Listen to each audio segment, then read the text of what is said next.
Hey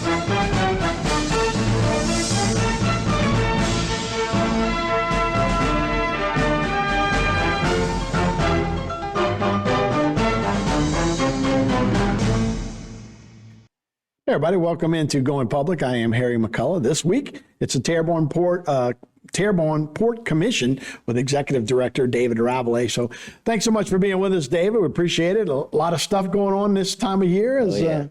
We're always looking at water levels. We were talking about fresh water coming in. We may get some over the next 3 or 4 days. Yeah, I like that because it makes my channel deeper. It makes the boats raise. Yeah, but anyway, I'm happy to be here and hadn't seen you in a while. Right. It's getting busy. So, look, we're always talking about it, and like I say, we don't want to just go up because of rainwater, but the status of the HNC, and that's always a big part of it, the dredging, the maintenance, and what's going on. Let me start with this. There's been a lot of change in the last 105 days or whatever it's been in Washington, D.C. Does that affect us in any way down here, or is that downstream? Well, as far as the port, not yet. It hasn't affected us yet. We're going to get affected if they do away with FEMA, if they, everything that they're doing. Okay, but I think everything they're trying to do is for the good. I just think it's time that it changes. Okay, you keep doing the same thing over and over again. That's a definition of insane. Right, sure. And I think things need to change. This country can't survive financially if they keep doing what they were doing. I mean, they paying $1 trillion a year in interest on the deficit. Yeah. That's crazy. Right. You know, give me that money. we'll have a tunnel. Well, yeah, right. When it comes to our area, and we were talking a little bit beforehand, and the way they want to back onshore our capacity to manufacture things, including if we need to go to war with iron, steel, those kind of things. Shipbuilding would also be that would be a boom to our area. Absolutely. I would think. Now you also have deficit cutting, you have DOGE, you have all those kind of things where the funding for some of these things might be not so beneficial. But if the whole thing wants to work together, it would seem like this area would really benefit from jobs with energy. They really want to get energy going again. But also if down the road we do a lot of Navy, those kind of ships, that would seem like it would help our area. It will. The president made the statement in his inaugural address. So when he first got back in the seat this time about ramping up the shipbuilding, it had fallen behind. Coast Guard, Navy, Corps of Engineers. They all have vessels, and that's what makes their world. And that's what makes our world too, because that's what we do down here. We repair and we build vessels. And that's one of the reasons why so much focus from our standpoint is put on the H&C to keep it maintained at its 15-foot authorized level and to go to 20 feet, which is the new authorized depth. And it's even more critical now because if they start building or awarding all of these, bidding them out and awarding, we stand a good chance of getting a good bit of it, but we could get a lot more if we had a deeper channel. Right. So it's one of them things that, we got to get it done. And we've been trying to do it for, a long time, 27 years. Right. They've been studying it, and no end in sight. Well, there is an end in sight right now. We're getting closer, but it's just a battle. I mean, every turn with the Corps, and there's so big of a turnover with people there that you get new people every year or two. You get new people on the project, and they have to relearn everything, and they lose information. And they depend on us more now just to get information back to them that they originally had. Mm-hmm. And it's very, very frustrating. It's very slow. They have their policies, their procedures, and you have to follow them. Sure. And there's the only person that I think could do anything about this is Donald Trump.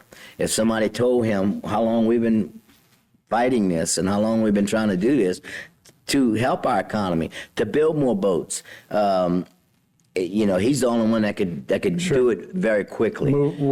Get rid of a lot of the hurdles. Right. Now, we still have the pipelines that we've identified, all the pipelines crossing the channel. I think we have 14 that need to be abandoned, that need to be removed, and 11 that need to be lowered. And in order to get that done, we need the Corps to help us with the pipeline companies, because they want us to pay for it, but they're most of their right-of-ways and their permits say differently. And so the only way we can push them would be to file legal action, which would take even longer. Right. But the Corps holds the permit. So the Corps can say, okay, Mr. Pipeline Company, this is what your permit says, and we're ready to, dredge this channel, so you need to move it. And if they don't want to do it, they can pull the permit. It's okay, get it out of here. Right. And they don't want that. So Sure. I think once the Corps gets to that point where they're actually helping us with that, but it's one of those box checking things. They can't get to that part of it until they finish something else. Okay, and they won't. I mean, we pushed them, and they won't.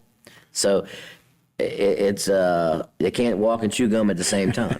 I understand your frustration, particularly when you talk about a lot of federal employees that were offered retirements, right? So if you get men of a certain age, you're a lot younger than I am, but when you're close to that age, and you'd have somebody that would be tempting to go, well, yeah, I'll take the parachute. So now you got all this high level management that all walks out at the same time. Yep, Yeah. and that's Right. I forget what they call that, but it's a lot of knowledge going. Correct. So, hey, we'll take a break. When we come back, we're going to talk more about that and some interesting things that may be happening at Bollinger Shipyard as well. So we'll be right back with more Going Public right after this.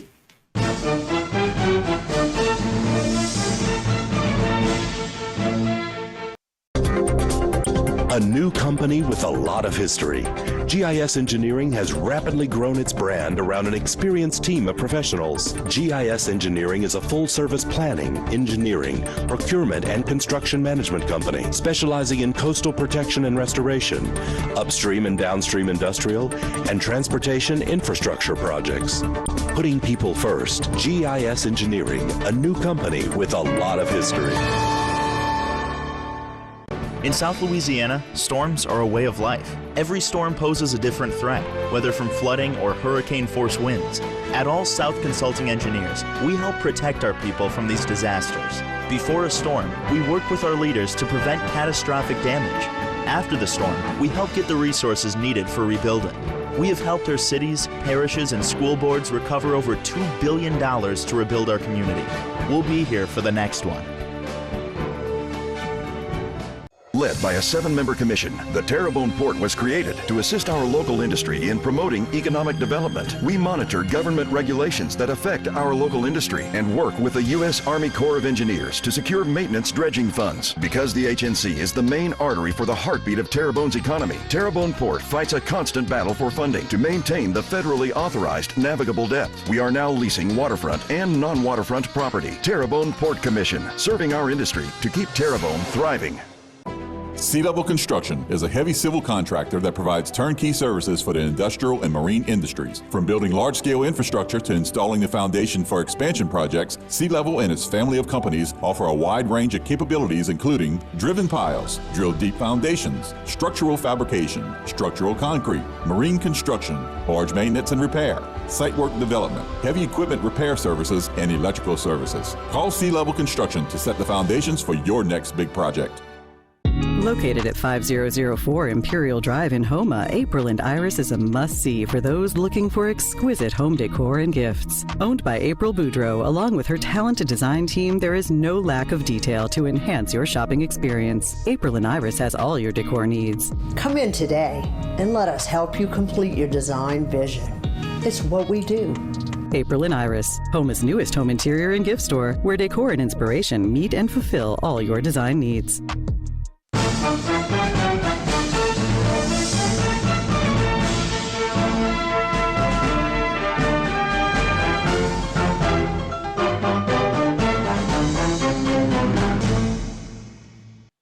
Everybody, welcome back to Going Public. I am Harry McCullough. We're speaking with David Rabelais, the Executive Director of the Terrebonne Port Commission. We have been talking about the H&C and the maintenance dredging. The bay is complete now? Yeah, the maintenance dredging, the bay is complete. And that was actually for 2024 dredging. It's just kind of drug on into this year. And everything is complete. The inland was done in 23, which is the first time in 15 years that we did the inland. It doesn't silt in on the inland areas. The water doesn't come from the the silt doesn't come from the intercoastal down the channel to the bay. The silt happens in the bay when you have your east to west predominant current, and the channel acts as a sediment trap. Because the bay is 12 feet, the channel's 15 feet. So if you could picture a ditch going right down the middle of a lake, so to speak, every time the water goes over it, the sediment in it, the heavy sediment falls out into the ditch. So and the rest of it continues to go. So that's where we have the problem. It's east to west. That's why we want to put rocks on the east side of the channel to block that literal drift, is what they call that. Probably build an island once you do that. It would fill up the eastern lobe of the bay, and which would, to me, would help protect the barrier islands. Sure. Okay, but what do I know? As everybody's got their opinion. Right. Mine is, if you take the sediment we have in our channel when we dredge it, and they allow us to pump it behind Timberleer Island. Okay, it's a very fertile sediment, and it would enhance the vegetation growth behind the island, which would strengthen the island, make it bigger. You're always going to have that. The waves hitting the face of it in the Gulf, and it's always going to do some erosion, but the vegetation is what's going to hold it together. Sure. And you can put some pretty sand on the front. It's like painting the front of it, but it peels off like sand. Paint does, And but you have to strengthen the island. They're getting weaker and weaker and skinnier. But if you built it up from the backside and you let trees and all kinds of grass and vegetation grow, to me, it would make a stronger, more sustainable island. Sure. But like I said, what do I know? They just want to dump it somewhere else. Yeah, So, look, we talked a little bit about Washington. Let's talk about the state. The state's they're in session right now. Yes. So what's happening statewide? So the session has kicked off. What our focus is capital outlay. That's where we get our funding to do various projects. And we have, it comes out of HB 2. House Bill 2 is a capital outlay bill. We have $9 million in priority 1 for the deepening, because the state's paying for all the pipeline lowering and all that stuff. And we have $4 million in priority 1 for Bollinger project. We're going to do some expansions of that shipyard that they bought from Gulf Island. And we also have $2 million for dredging our slip, our main slip at the port. We're in the permitting phase right now, but we should be next month or so ready to go. And so we're going to dredge it from Thomasy all the way to the H&C. Yeah. So, yeah, that's big. So the port, and you just mentioned a little bit, the port's growing then, right? Yeah, absolutely. So tell me about how you guys are growing. Because not only Bollinger, now you also the PNC. PCF. Right? Right, sorry. Yeah, so I took over in 2005, and we started growing, okay? And we grew, and then COVID hit, the oil spill, the hurricanes, and for the last 5 years, it's been really slow. But this year, with Trump in there saying, drill, baby, drill, and we want to build more vessels and all that good stuff, everybody's starting to move around. Everybody's starting to try to build up their infrastructure so that they can be able to tackle all the work that everybody sees coming down. So, yeah, we had the opportunity to buy a yard from a local company, and we're using port priority funding. They're going to lease it back from us. They're going to pay for it, but they're going to lease over a long period of time. They're going to lease it back from us, and we just it's a move to the company sold to an investor, and the investor bought it or is going to buy it. And part of the way we're going to make that happen is buying the property that it sits on and leasing it back to them. And it'll help the sale go through and help the project move along. So now that you're expanding all the way down the HNC, but you're also on Leon Van Avenue too. Right. So yeah, it's you're. And we own a facility. We own a facility on industrial, not counting the property that we own in industrial. It's the Chet Morrison, the risers that you see on. Right. Yeah. We own that, and we lease it to Chet. We lease it to them. So that's a great public-private kind of.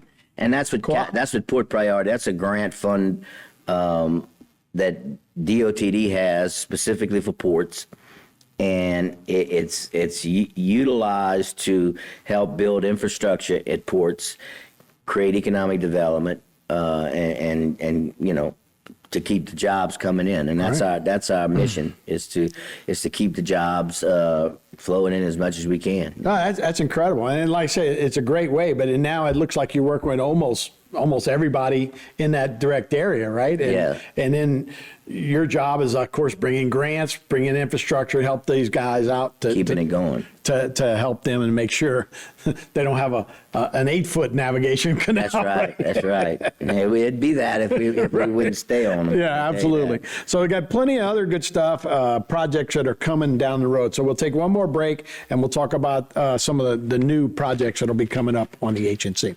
We'll be right back with more Going Public right after this.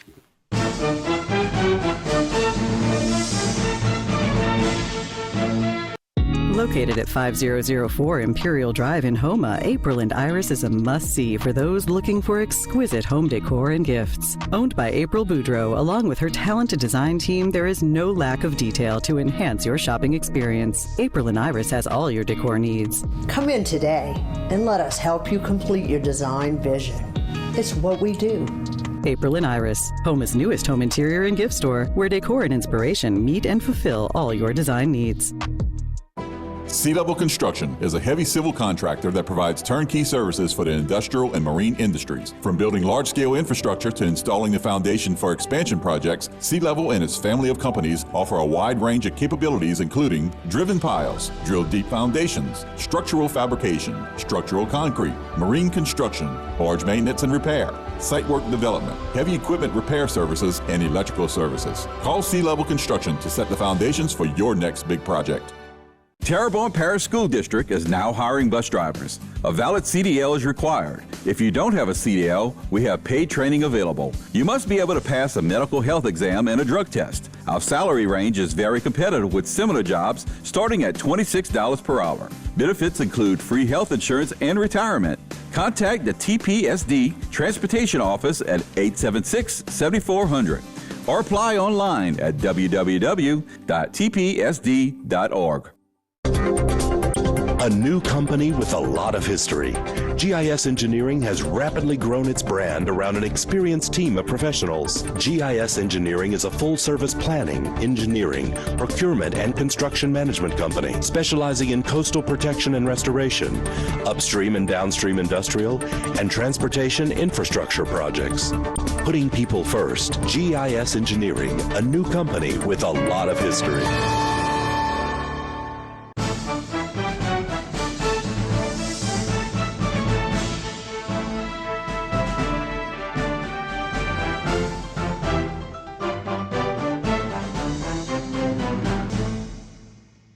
Hey everybody, welcome back to Going Public. Harry McCullough here. We're talking about the Terrebonne Port Commission and their executive director. David Ravelet is here to talk more about. We talked about the state appropriations and some of the things you guys are waiting on. What about some of those other programs that we can see maybe coming down the canal? Are you talking about at the state level? Well, either level, but yeah. But Port Priority is a big one that we. I built a lot of dry docks for Thomasy and for La Ship, and we did bulkheading for Thomasy and La Ship, and now we're going to use that funding to purchase a piece of property that's existing, and it's already being utilized by a fabrication company, and we're going to purchase it, lease it back to them, and to give them some longevity, and it's going to be a good fit for us. So Yeah. more jobs is what we look at. Yeah, no, absolutely. So is that part of the custom fuel tanks? That's all No. that same thing? So we the custom fuel tank modification at our office. We have a marina, a boat launch, and Customs has a gasoline tank. Okay, that they have there, and I tell you what, after the storm, that was like gold, man. I mean, we were able to. We had to. It was kind of rough around the edges because it's their tank, it's their fuel, but we convinced them, look, we're not stealing from you. We're gonna replace everything we use, and they agreed to let us use it. And so now what we're gonna do is, and we talked about this actually after Ida, and it's still not done, but doing an agreement between us where we don't have to ask them. We have an emergency. We measure the fuel tank, Right, the volume before in the and fuel after. tank, and then we utilize it as needed for. How big a tank is that? I think it's about 700 gallons. I got you. And the levee district, I mean, you know how hard it is to get gas Sure. after Oh, a yeah. storm. And when the levee district had to go fix the floodgates and the Bubba Dove, they all busted during Ida. Right. And we didn't know if we were going to have another storm 10 days later, Right. like we did with Katrina and Rita and Gustav and Ike, And so they were scrambling, and they use our boat launch, and we actually they got to use the Worked fuel, out but they well. didn't have to go and wait in line, and they just fuel up and go. Yeah, I'm giggling to myself. Customs, you meant customs. I thought that was a custom No, boat. no. So, no, I Yeah, just you read gotta it remember, wrong. we leased the Customs, Border Yeah, no, Patrol, I got you. and Yeah. ICE, which is Immigration and Customs Enforcement. Yeah, no, I got you. So yeah, ICE is obviously down here. Look at a grant match for the EDA sewer grant match. Yeah, so we want to put sewer, like parish sewer, in the port, and we're looking to EDA for a grant. Problem is, we had the application put in, and when all of this Doge and everything started at this new administration, EDA put a hold on all grants. So we still kind of waiting in. If you ask us how Doge affected us, Right. that was one of the things that Right. So. And then we have Port Priority, which is a funding grant that DOTD has specifically for ports.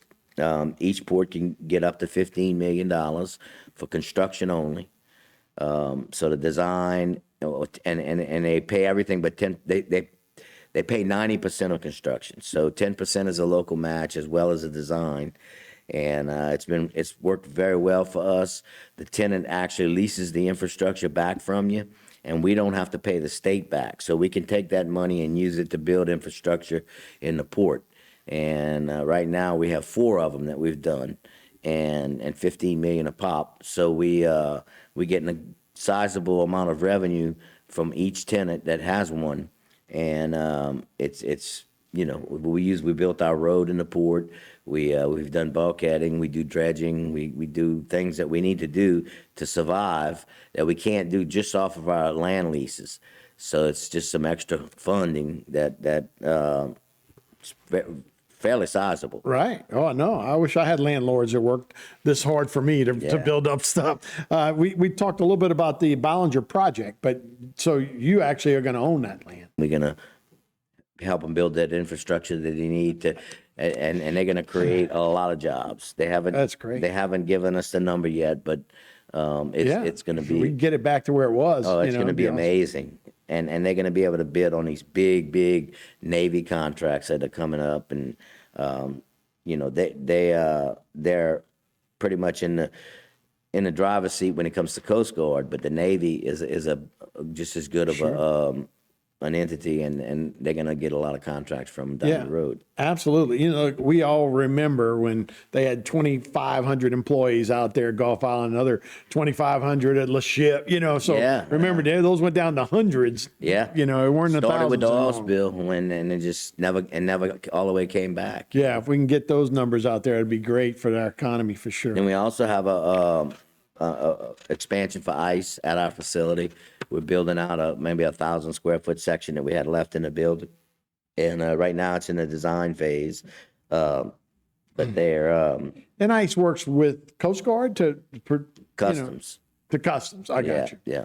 And then, of course, obviously, they watch our coast, anything that might be coming Right. in. And they each have their roles that they play, Yeah. but they work together. Yeah, man, awesome. And, I see parish-wide security. Yeah, we're doing a security project. We're getting ready to bid that out. In fact, start bidding at the end of this week. We have Caterpillar is looking at coming to Houma from Morgan City. We're working with them. I don't know if we're gonna do a deal with them, but it's close. Great opportunities. But man, this is a great example, again, of working public and private, and you guys are doing a great job with that. David Rabelais, thanks so much for the update. Thank you for having me. All right, that's going public this week. I'm Harry McCullough. We'll see you next time.